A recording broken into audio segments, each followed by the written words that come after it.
T'es-tu déjà demandé pourquoi ton cerveau te sabote à chaque fois que tu veux avancer? Pourquoi il te murmure pas aujourd'hui quand tu sais exactement ce que tu dois faire? Ce n'est pas de la paresse, c'est un mécanisme de survie que personne ne t'a appris à reprogrammer. Aujourd'hui, tu vas découvrir comment ton cerveau peut devenir ton allié le plus puissant, même face aux défis les plus difficiles. Parce que la vérité, c'est que tu n'as pas besoin de plus de volonté. Tu as besoin de comprendre comment fonctionne ton esprit. Combien de fois t'es-tu senti paralysé devant une tâche importante? Combien de soirées as-tu passées à te reprocher de ne pas avoir commencé, de ne pas avoir osé, de ne pas avoir tenu ta promesse envers toi-même? Et le pire, c'est cette petite voix qui te dit que tu n'es pas assez disciplinée, pas assez forte, pas assez courageuse. Mais laisse-moi te dire quelque chose que presque personne ne comprend. Ton cerveau n'est pas paresseux. Il est programmé pour éviter l'inconfort. Et chaque fois que tu te forces brutalement, tu actives une résistance encore plus forte. C'est comme essayer de nager à contre-courant. Plus tu forces, plus tu t'épuises. Dans ce qui suit, tu ne vas pas apprendre à te battre contre ton cerveau. Tu vas apprendre à le séduire, à le reprogrammer en douceur, à transformer la résistance en désir naturel d'agir. Tu vas découvrir comment des femmes ordinaires ont réussi à faire ce que tout le monde croyait impossible, non pas par la force, mais par la compréhension profonde de leur fonctionnement interne. Reste jusqu'à la fin, parce que ce que tu vas découvrir va changer ta relation avec l'effort pour toujours. Tu vas comprendre pourquoi certaines personnes semblent accomplir sans effort ce qui te paraît insurmontable. Et surtout, tu vas apprendre les techniques exactes pour faire de ton cerveau ton meilleur allié, pas ton pire ennemi. Si tu es prête à arrêter de te battre contre toi-même et à commencer à travailler avec ta nature profonde, alors ce voyage est pour toi. Ton cerveau fonctionne selon un principe très simple. Il cherche le plaisir et évite la douleur. Quand tu penses à une tâche difficile, ton cerveau anticipe l'effort, la frustration, l'inconfort. Et instantanément, il active une alarme interne qui te pousse à fuir. Ce mécanisme était utile à nos ancêtres, quand éviter un danger signifiait survivre. Mais aujourd'hui, ce même mécanisme te garde prisonnière d'une zone de confort qui rétrécit chaque jour un peu plus. Voici la clé que peu de gens connaissent. Ce n'est pas la tâche elle-même qui crée la résistance, c'est l'image que tu en as. Une femme qui déteste courir peut adorer danser, même si les deux activités demandent le même effort physique. Pourquoi? Parce que son cerveau associe la danse au plaisir et la course à la souffrance. Cette association ne vient pas de nulle part. Elle se construit à travers tes expériences, tes croyances, les histoires que tu te racontes depuis des années. Chaque fois que tu penses à cette chose difficile que tu dois faire, ton cerveau fait une prédiction. Il calcule le coût en énergie, en temps, en inconfort émotionnel. Et si cette prédiction est majoritairement négative, il déclenche une réaction de fuite. C'est pour cela que tu te retrouves à scroller sur ton téléphone, à ranger des tiroirs qui n'avaient pas besoin d'être rangés, à faire n'importe quoi sauf ce que tu sais que tu devrais faire. La première étape pour reprogrammer ton cerveau est de changer l'association émotionnelle. Au lieu de te dire « je dois faire cette chose difficile », demande-toi quelle récompense immédiate puis-je m'offrir en faisant ceci. Cela peut être une musique que tu adores, un café spécial préparé avec soin ou simplement la fierté profonde de tenir ta parole envers toi-même. Ton cerveau a besoin de savoir qu'il y a quelque chose de bon à la fin du tunnel. Pas seulement dans un futur lointain et abstrait, mais maintenant, dans l'instant présent. Les neurosciences le confirment. Quand tu crées une association positive, ton cerveau libère de la dopamine, l'hormone du désir et de la motivation.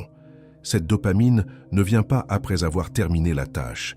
Elle vient dès que tu anticipes la récompense. C'est pour cela que les accros aux réseaux sociaux peuvent passer des heures à scroller. Leur cerveau a appris à associer chaque geste au potentiel d'une récompense immédiate. Un like, un commentaire, une nouvelle information. Et tu peux utiliser ce même mécanisme à ton avantage. Commence petit. Si tu veux travailler sur un projet difficile, associe-le à quelque chose que tu adores déjà. Une playlist qui te met dans un état d'énergie pure. Un espace de travail que tu as rendu beau, inspirant, confortable. Une boisson chaude qui te réconforte. Petit à petit, ton cerveau va commencer à associer cette activité à des sensations agréables, et ce qui était pénible devient désirable. Ce n'est pas de la manipulation. C'est simplement apprendre à parler la langue de ton cerveau. Voici une vérité psychologique profonde. Ton cerveau ne résiste pas à l'action. Il résiste à l'idée de l'action. C'est le démarrage qui est difficile, pas le mouvement lui-même. Combien de fois as-tu remarqué qu'une fois lancé, tu continues naturellement?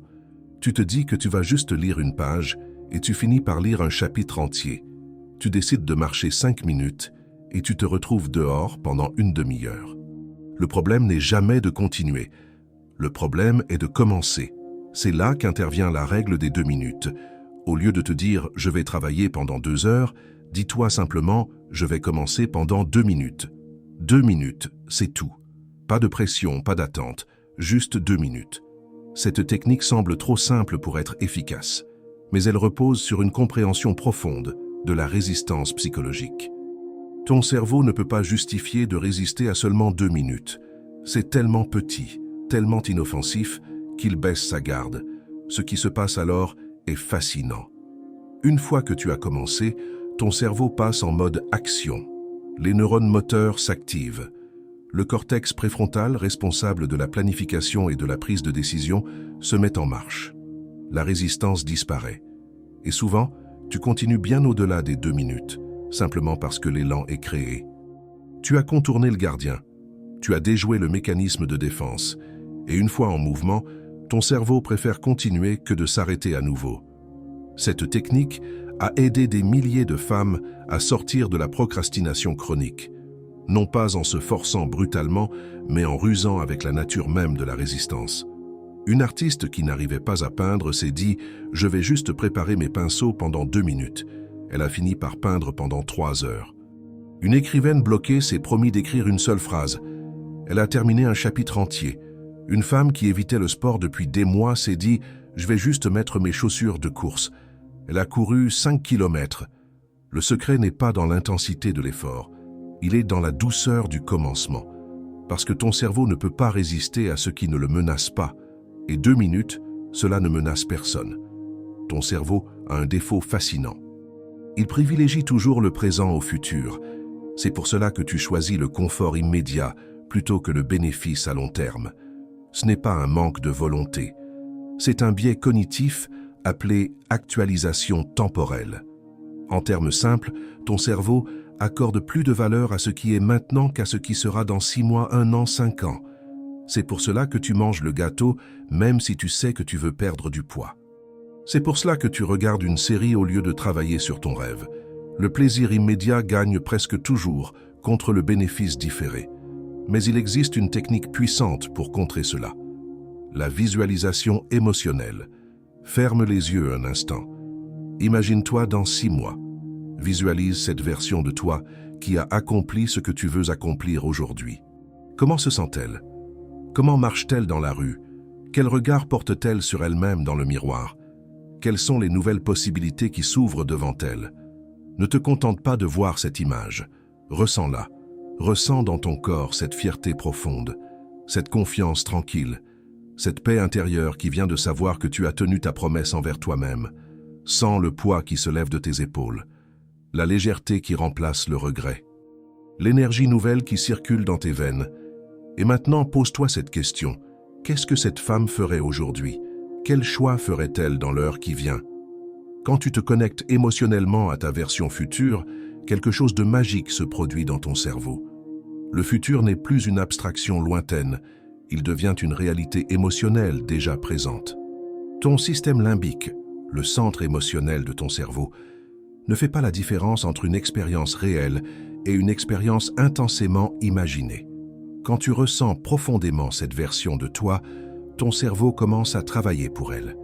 Il commence à prendre des décisions qui alignent ton présent avec ce futur désiré. Les athlètes de haut niveau utilisent cette technique depuis des décennies. Avant une compétition, ils visualisent chaque mouvement, chaque sensation, chaque émotion de la victoire. Et leur cerveau se prépare comme si c'était déjà arrivé. Tu peux faire exactement la même chose. Pas pour devenir championne olympique, mais pour devenir la femme que tu sais que tu peux être. Celle qui ne fuit plus, celle qui ose, celle qui tient ses engagements envers elle-même. Fais de cet exercice un rituel quotidien. Chaque matin, avant de commencer ta journée, Prends 3 minutes pour te connecter à cette version future de toi. Ressens-la intensément et laisse cette sensation guider tes choix. Avec le temps, ton cerveau va commencer à choisir naturellement ce qui te rapproche d'elle. Parce que tu lui as montré le chemin, tu lui as donné une boussole émotionnelle. Voici une vérité rarement dite. La peur et l'excitation produisent exactement les mêmes sensations physiques. Cœur qui bat plus vite, mains légèrement moites, respiration qui s'accélère, tension dans le ventre. Ces sensations ne sont ni bonnes ni mauvaises. Elles sont neutres. C'est simplement ton corps qui se prépare à quelque chose d'important. Il libère de l'adrénaline, de la noradrénaline, du cortisol, de l'énergie pure à l'état brut. Mais voici la différence cruciale. La seule chose qui distingue la peur de l'excitation, c'est l'histoire que tu te racontes. Si tu interprètes ces sensations comme un danger, comme un signe que tu ne devrais pas faire ce que tu t'apprêtes à faire, tu te paralyses. Ton cerveau passe en mode protection. Il te dit de fuir, de te cacher, d'abandonner. Mais si tu interprètes exactement les mêmes sensations comme de l'excitation, comme le signe que tu es sur le point de faire quelque chose de significatif, tu avances. Tu utilises cette énergie comme un carburant. Les chercheurs en psychologie ont mené une expérience fascinante. Ils ont demandé à des participants de faire un discours devant une audience. La moitié a reçu l'instruction de se dire « je suis anxieux ». L'autre moitié a reçu l'instruction de se dire « je suis excité ». Même si tous ressentaient les mêmes sensations physiques, ceux qui se sont dit « je suis excité » ont eu des performances significativement meilleures. Ils ont parlé avec plus de confiance, plus de clarté, plus d'énergie. Simplement parce qu'ils ont changé l'étiquette qu'ils ont mise sur leur expérience. La prochaine fois que tu sens cette tension avant de faire quelque chose de difficile, ne la combats pas. Accueille-la. Respire profondément. Et dis-toi, mon corps se prépare à quelque chose d'important. Cette énergie est là pour moi, pas contre moi. Elle me rend plus vive, plus concentrée, plus présente, et utilise cette énergie pour agir, pour faire ce premier pas, pour dire ce premier mot, pour poser ce premier geste. Les femmes les plus accomplies ne sont pas celles qui n'ont pas peur, ce sont celles qui ont appris à danser avec la peur, à la transformer en élan, à voir en elle une alliée plutôt qu'une ennemie. Elles savent que chaque fois qu'elles sentent cette tension, c'est le signe qu'elles sont sur le point de grandir, que quelque chose d'important est en train de se produire, et elles avancent malgré elles, non pas en l'ignorant, mais en la réinterprétant. Ton cerveau adore les habitudes. Pourquoi? Parce qu'elles économisent de l'énergie. Quand quelque chose devient automatique, tu n'as plus besoin de volonté pour le faire, tu le fais simplement. C'est pour cela que tu te brosses les dents sans y penser, que tu prends le même chemin pour rentrer chez toi, que tu te réveilles à la même heure même sans réveil. Ton cerveau a créé des autoroutes neuronales qui te permettent d'agir sans effort conscient. C'est pour cela que les rituels sont si puissants. Un rituel, ce n'est pas une routine vide de sens. C'est un ensemble de gestes précis, répétés dans le même ordre, qui signalent à ton cerveau qu'il est temps de passer dans un état spécifique. Les athlètes ont des rituels avant la compétition.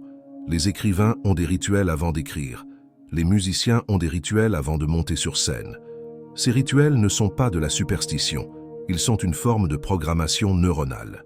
Si chaque fois que tu veux travailler sur quelque chose de difficile, tu fais exactement les mêmes gestes, ton cerveau finit par associer ces gestes au mode action. Cela peut être aussi simple qu'allumer une bougie spécifique, mettre une playlist que tu écoutes uniquement dans ce contexte, t'installer dans un endroit précis que tu réserves à cette activité, préparer une boisson chaude d'une certaine manière, faire 3 respirations profondes en fermant les yeux. L'important, c'est la répétition. Les premières fois, tu devras faire ces gestes consciemment. Tu devras te rappeler de les faire, mais après quelques semaines, quelque chose de magique se produit. Ton cerveau reconnaît le signal et il passe automatiquement dans l'état désiré. Tu allumes ta bougie et instantanément, tu sens ta concentration qui augmente. Tu mets ta playlist et ton cerveau se met en mode focus. Tu t'assois à ta place habituelle et ton corps sait qu'il est temps de travailler. Une femme qui suivait cette approche m'a raconté qu'elle avait créé un rituel très simple pour écrire son livre. Chaque jour, elle préparait un thé à la menthe, allumait une petite lampe orange et ouvrait son carnet à une page vierge. Au début, elle devait lutter contre la résistance. Mais après 3 semaines, dès qu'elle sentait l'odeur de la menthe et voyait la lumière orange, son cerveau passait automatiquement en mode créatif. Les mots coulaient naturellement. Elle ne devait plus se forcer. Le rituel avait créé le chemin. Crée ton propre rituel, faisant quelque chose de beau, de significatif pour toi, quelque chose qui te met dans l'état d'esprit que tu recherches. Et répète-le avec une fidélité absolue. Ton cerveau apprendra.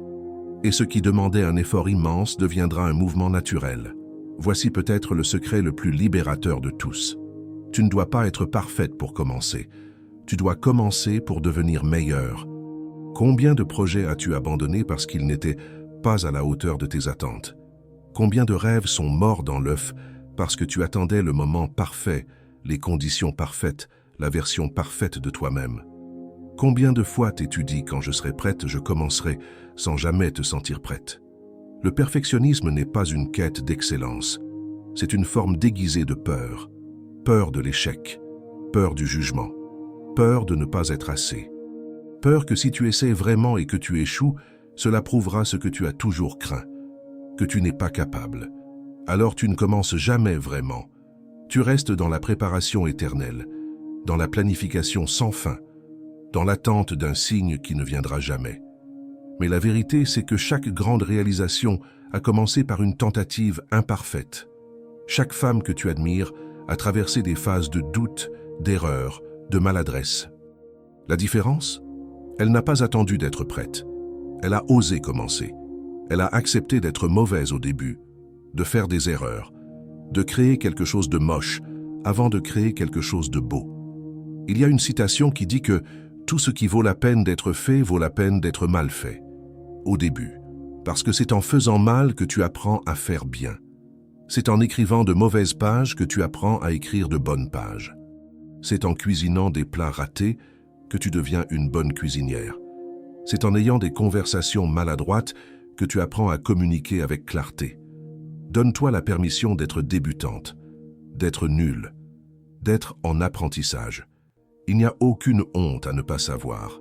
La seule honte est de ne jamais essayer par peur de ne pas savoir. Chaque maître a été un jour un débutant. Chaque expert a été un jour incompétent.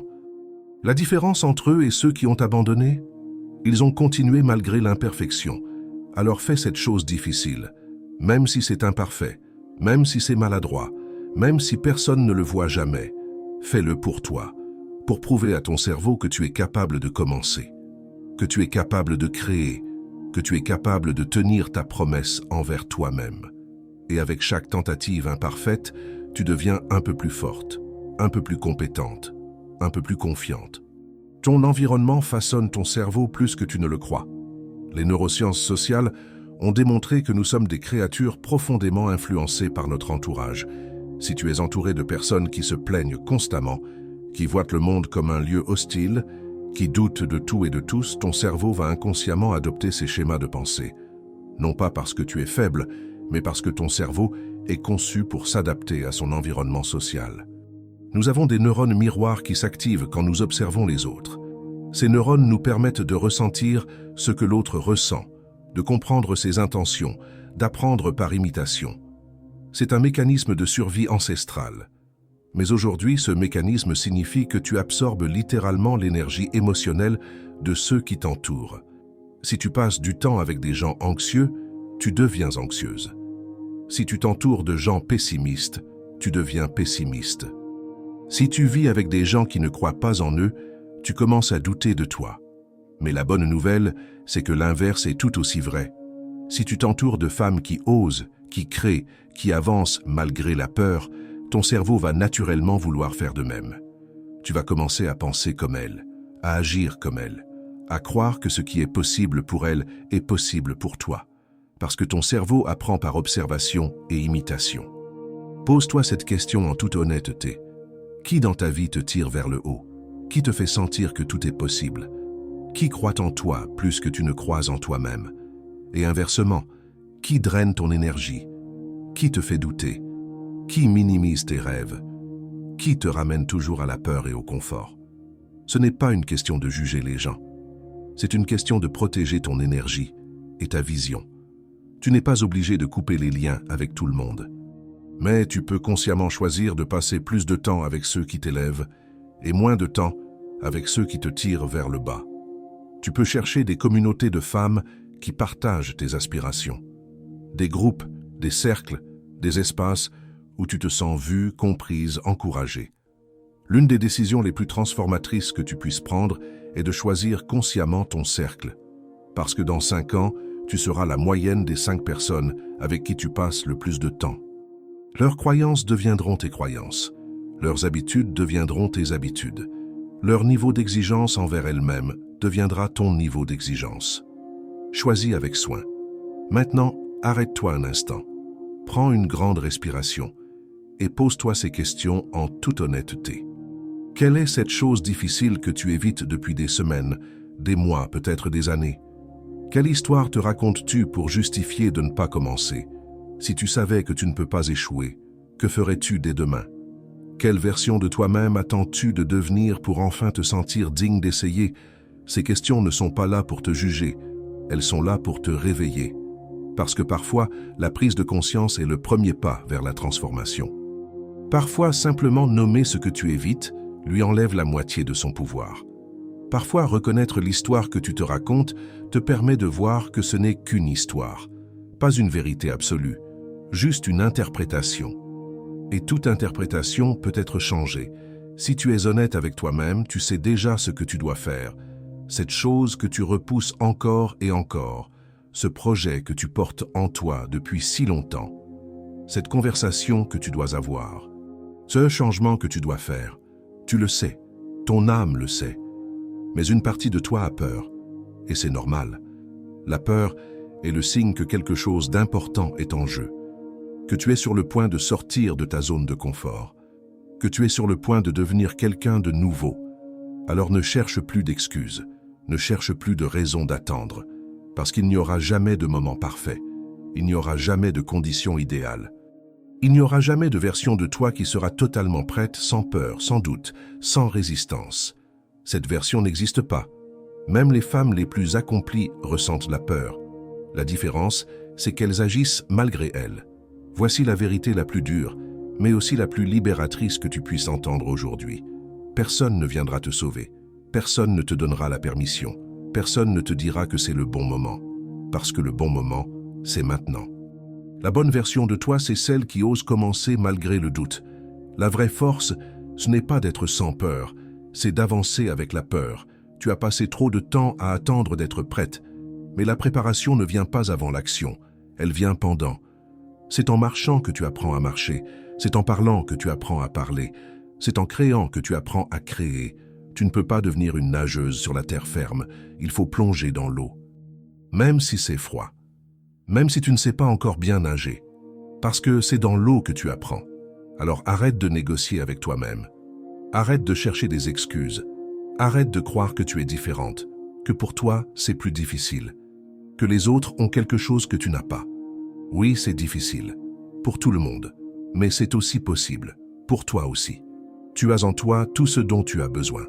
La force, l'intelligence, la créativité, la résilience. Tout est déjà là. Il suffit de le laisser s'exprimer. Il suffit d'oser commencer. Et le jour où tu arrêteras de fuir ce qui est difficile, c'est le jour où tu commenceras à vivre vraiment. Parce que la vie que tu veux n'est pas dans le confort. Elle est de l'autre côté de la peur, de l'autre côté de l'effort, de l'autre côté de cette résistance que tu ressens maintenant. Chaque fois que tu fais ce qui est difficile, tu grandis. Tu deviens plus forte, plus confiante, plus libre. Et petit à petit, ce qui était impossible devient possible. Ce qui était terrifiant devient excitant. Ce qui était douloureux devient une source de fierté. Si tu es arrivé jusqu'ici, écris dans les commentaires une phrase, une seule, celle qui résonne le plus fort en toi en ce moment. Cela peut être « je commence aujourd'hui »,« je mérite d'essayer » ou simplement « je suis prête », peu importe les mots. Ce qui compte, c'est que tu le dises à voix haute. Parce qu'en l'écrivant, tu crées un engagement envers toi-même. Et tu rejoins une communauté de femmes qui, comme toi, ont décidé de ne plus se laisser gouverner par la peur. Si tu veux continuer ce chemin de transformation avec moi, abonne-toi. Ici, nous parlons de ce que personne ne dit. Nous explorons les parts de nous-mêmes que nous avons appris à cacher. Et nous apprenons à devenir des femmes entières, puissantes, libres. Tu n'es plus seule dans ce voyage. Souviens-toi de ceci. Ton cerveau n'est pas ton ennemi. Il est simplement mal compris. Et aujourd'hui, tu as appris à lui parler dans sa langue, à créer des ponts au lieu de murs, à transformer la résistance en mouvement. Tu es plus forte que tu ne le crois, plus capable que tu ne l'imagines. Et chaque petite action que tu poses aujourd'hui construit la femme que tu deviendras demain. Alors respire, souris et fais ce premier pas, même petit, même tremblant, parce que c'est dans ce pas-là que tout commence. Je t'attends dans la prochaine vidéo où nous irons encore plus loin ensemble, avec toute ma confiance en toi.